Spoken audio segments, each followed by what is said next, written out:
종합제TV 시청자 여러분 안녕하십니까. 2020년 3월 12일 오전입니다.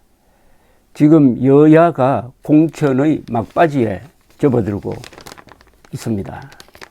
이 공천을 통해서 국민들에게 감동을 준 당이 선거에서 이기는 경우가 많습니다. 우리 국민들은 물갈이를 좋아합니다. 새로운 것이 좋은 것이다 라는 어떤 광고 카피가 생각납니다만은 물갈이를 많이 한 쪽이 이겼다는 통계가 있습니다. 물갈이를 많이 한 쪽이 총선에서 이겼다. 그러면은 이번에는 어느 정당이 물갈이를 많이 했느냐? 현역 물갈이죠. 현역 국회의원 물갈이. 조선일보 통계에 따르면은 어제 현재 민주당이 현역 의원 탈락이 27%, 통합당은 상당히 높습니다. 40%라는 통계를 냈습니다. 27대 40이니까 물갈이를 많이 한 점에서는 그래도 미래통합당 김형호 총선관리위원장이 주도한 김형호 씨의 공천이 국민들에게 더 어필할 수 있다 하는 게 되겠습니다. 과거의 예를 들면 예컨대 2008년 18대 국회의원 선거입니다. 이것은 이명박 대통령 당선된 직후에 치러졌는데 그때 한나라당이 아주 대승했습니다. 거의 3분의 2 의석을 잡았어요. 그때는 이 한나라당의 이 현역 의원 물갈이가 38.5%, 당시 야당인 민주당은 현역 의원 물갈이가 19%, 그러니까 한나라당이 물갈이를 많이 해서 총선 승리를 이뤘다. 그 다음에 2012년 선거입니다. 2012년 당시는 한나라당을 이름을 바꿔가지고 박근혜 씨가 비상대책위원장이 되고 해서 새누리당이 탄생했는데 새누리당은 공천을 할 때 47.1%의 물갈이를 했습니다. 47.1%의 물갈이를 했는데 당시의 야당은 37.1%. 그러니까 물갈이를 많이 한 새누리당이 이겼다는 거예요. 그 다음에 20대 2016년입니다. 2016년 때는 이 박근혜 전 대통령과 김무성 사이에 충돌이 일어나고 이항구 공천위원장이 대국민 인상이 참 좋지 않고 해서 아주 선거 참패를 이룬 공천으로 유명합니다. 이때도 보면은 당시에 물갈이를 많이 한 쪽은 김종인 당시 비상대책위원장이 등장했던 민주당이었습니다. 민주당이 33.3%, 그리고 이 새누리당은 24%니까 이때도 물갈이를 많이 한 민주당이 승리를 했다는 겁니다. 그러면은 그 공식을 21대 이번 4월 15일 총선에 대비를 한다면은 물갈이를 많이 한 40%, 이 미래통합당과 아직 물갈이를 적게 한 27%의 민주당을 이긴다는 그런 공식이 하나 성립되는데 과연 그럴까요? 저는 이렇게만 볼 수 없다고 보는 것은 첫째, 지금 정치 상황은 과거의 정치 상황과 완전히 다릅니다. 이 문재인 정권이 똘똘 뭉쳐가지고 주사파란 욕을 먹어가면서도 자기들끼리 내부 결속을 하고 언론 환경이 절대적으로 야당에 불리합니다.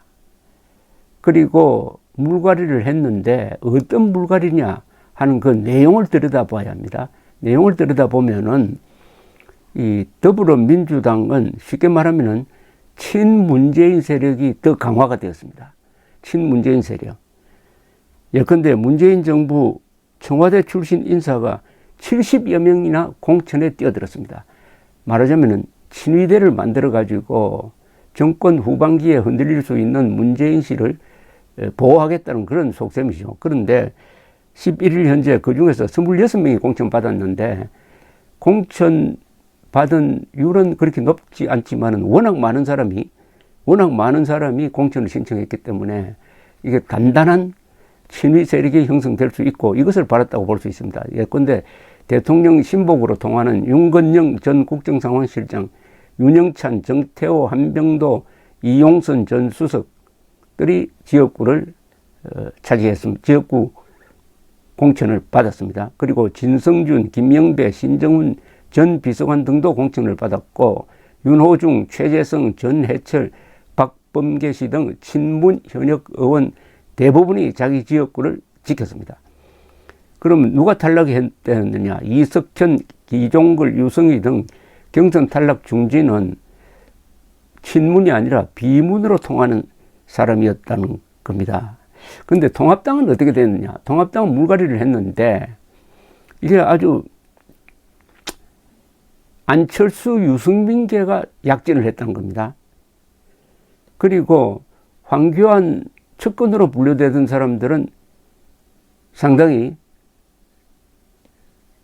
많이 좀 푸대접을 받았다고 그럴까요?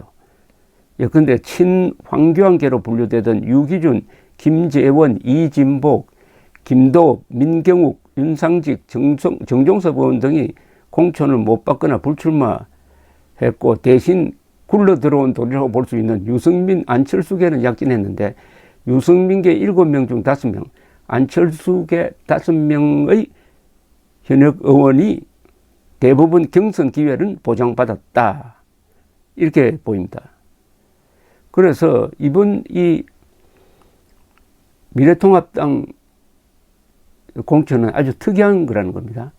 그 주류가 오히려 푸대접을 받았다는 겁니다. 주류가 굴러온 돌이 이 유승민, 안철수 같으면 탄핵에 적극적으로 찬성했던 세력이 오히려 덕을 보았다. 이렇게 되는데, 자, 그러면은 이런 결과를 가지고 앞으로 선거에서 어떻게 될 거냐 하는 데 대해서 이 정치 평론을 많이 하는 사람들의 이야기는 강원택 서울대 교수는 미래통합당이 보수 분열을 어떻게든 극복하려 했다는 점에서 점수를 받아야 한다. 하지만 새 인물을 수혈하지 못한 점 등 현실적인 한계는 분명히 있다. 김형준 명지대 교수는 여당에서는 친문 공천이 이루어지고 야당에서는 강성 친박을 배제하는 공천이 이루어졌다. 2016년 총선이 여야를 뒤바꿔 대풀이 되었다. 신율 명지대 교수는 민주당은 친문 투쟁력이란 목적에 집착해 공천했다. 새누리당 공천에서 친정에 대한 과도한 집착이 장기적으로는 도움이 안 된다는 새누리당 2016년 공천 실패에서 배우지 못했다. 이렇게 이야기를 했는데, 글쎄요. 자, 이렇게 일별해보면은, 형식상으로는 국민들의 눈높이에 맞춰서 생각한다면은, 김형호 씨가 주도한 미래통합당 공천이 잘 된 것 같아요. 많이 바꿨으니까. 문제는 많이 바꿨는데, 몰아낸 사람보다 새로 들어온 사람들이 더 용감하냐, 더 문재인 정권과 싸울 이념 무장이 잘 되어 있느냐 하면은 그건 아닌 것 같아요. 오히려 반대인 것 같습니다. 나간 사람보다 들어온 사람들이 투쟁력이 약한 것 같아요. 그 다음에 저쪽은 민주당은 완전히 욕을 먹을 각오를 하고 문재인 친위 세력을 키웠습니다. 투쟁력을 본 거죠. 그러니까 이렇게 볼 수가 있습니다. 이 통합당은 국민의 눈높이란 기준으로 일단 많이 갈아보자. 그리고 여당은 그게 아니고 일단 권력 누수를 막자. 문재인 대통령을 호위무사처럼 옹호하자. 투쟁력을 기준으로 한 겁니다. 투쟁력을 기준으로 한 것과 민심, 언론이죠. 언론의 평가를 기준으로 한 차이의 공천이 바로 이런 현상으로 나타났다. 그 다음에 이제 남은 문제는 국민들이 어떤 평가를 할 거냐는 겁니다. 만약 2016년이나 2012년에 당시에 집권 여당이 지금과 같은 여당 공천이 있었으면 맹렬하게 비판했을 것입니다. 맹렬하게 비판했을. 특히 지금 김대중 비자금 의혹의 한복판에 있는 셋째 아들 김홍걸 씨를 비례대표로 추천하기로 한 데 대해서는 아마 모든 언론이 들고 일어났을 것입니다. 예컨대 전두환 씨의 아들을 비례대표로 공천하는 것, 또는 박지만 씨를 무슨 비례대표로 공천하는 것이 있었다면 어떻게 반응을 했을 것이냐 등등. 이렇게 보면은 언론 환경이 결정적으로 달라졌어요. 그러니까 국민들은 언론을 통해서 알게 됩니다. 오늘 제가 설명한 것처럼 이렇게 자세하게 알지 못합니다. 근데 언론만 보면은 저 여당의 공천에 대해서는 그렇게 악감정을 가지고 쓰지 않아요. 이런 문제가 있음에도 그래 넘어갑니다. 그러나 이 미래통합당에서의 공천에 대해서는 미주알 고주알 씁니다. 이렇게 되면은 국민들 입장에서는 누가 공천을 잘했느냐 하면은 오히려 민주당이 공천을 잘했다, 무난하게 했다.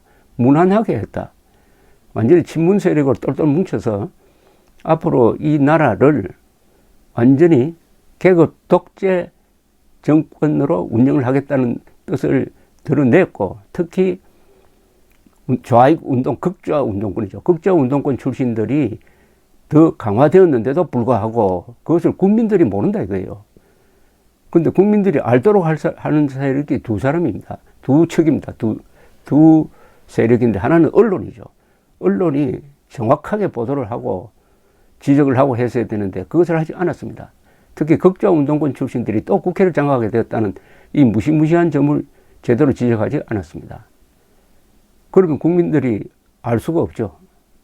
이렇게 달라진 겁니다. 그 다음에 야당이 폭로를 해야 됩니다. 그런데 지금 야당이 민주당인데 야당 대표인 황교안 씨는 자기 선거에 바빠가지고 이 문재인 정권 공격에 아주 무딥니다. 그리고 다른 사람이 대응을 해야 되는데 보이지 않아요. 그러니까 공격의 찬스를 놓쳤습니다. 그러면 국민들은 모릅니다.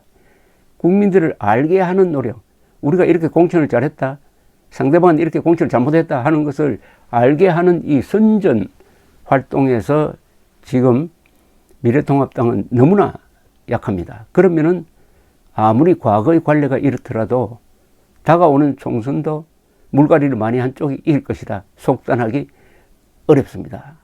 완전히 지금 언론 환경이 한 9대1 정도로 왼쪽으로 기울어져 있다는 점을 생각을 해야 되는 것입니다. 그래서 조선일보의 이 분석도 이 나라가 정상일 때, 언론이 정상일 때는 먹혀들지만은 이번에는 제대로 먹혀들지 하는 의문이 드는 겁니다. 그리고 이 통합당은 두 가지 과제가 있습니다. 하나는 이 이름을 바꾼 겁니다. 미래통합당으로 이름 바꾼 게 큰 손해를 볼 겁니다. 그리고 선거대책위원장으로 김종인이란 흘러간 물이죠. 80대는 사람을 다시 영입한다면은 그때 아마도 이런 유리한 고지를 마련하기 위해서 자기 살을 베어내는 공천을 했지만은 오히려 도로 무순당 되는 그런 식이 되지 않을까 하는 생각도 듭니다. 그러나 이 총선은 함부로 예단하는 것이 아닙니다. 지금 제가 이야기하는 것도 현상을 분석할 뿐이지 누구가 이길 것이다라고 딱 찍어서 이야기하지는 않겠습니다. 과거의 예를 보면은 총선은 그 직전 한 4, 5일 사이에 민심이 급변하는 경우가 있습니다.